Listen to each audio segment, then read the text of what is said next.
In this video, we're going to talk about one of the most important and misunderstood aspects of gun disarming.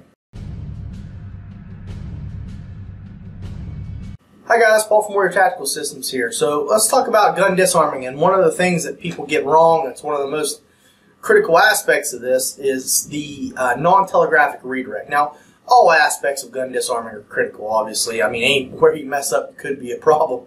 But getting that muzzle redirected off your body before the person can shoot is critical. And this is where sometimes people go wrong in applying martial arts to gun disarming. You can apply martial arts to gun disarming. You know, once you get in there, you get a hold of the arm, the weapon-bearing limb, and the gun, and things are going on. You know, you have an art you already have down, you have a technique there. By all means, you know, as long as you adapt it to consider the muzzle and all those sort of things, you can make it work. But if you try to apply directly across from what you might apply against a knife or what you might apply against a grab to the gun disarming, you know, that's not going to work with that redirect if the person is actually intent on shooting you. So just to give you an example, one I've seen before, the gun's here, and instead of, you know, quickly redirecting this to one side or the other, the person will try to grab over the top and pull it out to this side to step into some sort of technique. Okay, that is, you know, they have all this time for me grabbing all the way over here to shoot me. As you can see, if you can see the laser, that's not a very good idea there. Okay, so you know, one thing with gun disarms, people tend to think it's easy. They do it a couple times. It's just with a plastic gun, and hey, I got this down. I'm done. Let's move on to something else. That's where we mess up. We have to perfect the techniques. Bruce Lee used to only give 1 or 2 techniques per lesson because he would give them drills to develop those techniques, you know, challenges to develop those techniques. If it was a jab, maybe you learn a jab and how to slip, but now you do some, you know, isolated sparring with the jab, where you learn how to move with that. If you're doing a pox out, you're trying to slap each other's heads before the other person can move. You have little drills that make you really want to work on and make that technique tight and correct. So that's where using these SIRT guns come in. So airsoft is great, and you've probably seen some of our other videos, and those of you who have Gun Disarming Simplified, where we show you how we use the airsoft dealing with resistant partners, just like we would with the empty hands. And, you know, you get shot by those airsoft pellets, they'll let you know right away you messed up. That's great if you have an outside area you can do it in, or an area where you can do it in and the protective gear. But these SIRT guns are really nice because they fire the laser, and, you know, you can see that on your body. Now, your partner might have to be the one kind of watching, and it's great if you have a second person that can kind of watch and see if you've redirected, if it hit you first. But it's a great tool. So just to give you an idea of what we're talking about here, if my partner's aiming in on my chest, he's got this SIRT laser gun. So if he squeezes the trigger, you can see the laser here on my chest, okay?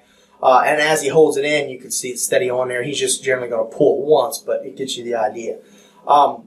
With this, now he can let me know, hey, I got you in the shoulder, I got you in the arm. So if I were to do my technique improperly, I go slow and, oh, hey, I got you in the arm, or I got you in the side of the chest there. You weren't coming straight to the target. You were telegraphing it in some way, okay? You weren't going the most efficient way off the target. So that lets me know if I'm being non-telegraphic in my redirect, and if I'm redirecting appropriately to the nearest way to get it off of the target, okay? I'm moving my body, I'm moving my hand to the target, and I'm going the most appropriate way. Obviously, if he was aiming low, it wouldn't be appropriate for me to go up and try to take the gun over my head. If he was aiming at my head, I could go straight up as I dip down. That would be an efficient path, but this will let me know. With this SIRT laser gun, be aware these things aren't exactly cheap. They're worth it, but have a padded floor where if it flies out of the person's hand, I've had this happen in training where you slap it and it goes flying, and now you got a $200 to $400 gun flying through the air. Have a nice padded floor, and make sure your partner knows to hold the gun very firmly, okay? So again, if he's aiming in here at my chest, say, I'm up, I'm a good victim. You can look up all the steps on Gun Disarming Simplified. We cover all this stuff in great detail. But focusing on the redirect, I go to do my redirection and he pulls the trigger. If I did it properly, I should have been out of the way completely before the laser hit my body.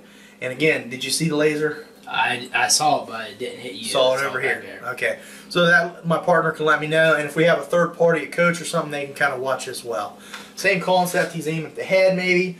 Okay, good. I'm a good victim, and I decide to go straight up. He pulls the trigger as soon as I move. Did you hit my head at all? Yeah. All right.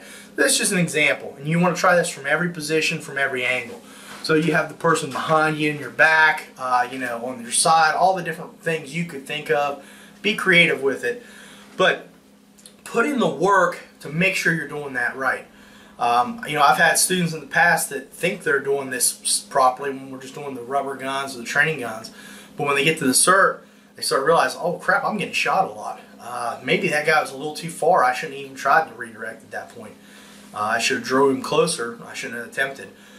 Or they learn that they're not going the proper direction, or they're telegraphing in some way. And the only way you're going to know that is to practice against a resisting opponent and get that feedback of what's working and what's not. Okay. So again, if you're interested in gun disarming in general, check out Gun Disarming Simplified. I'll put a link down in the description.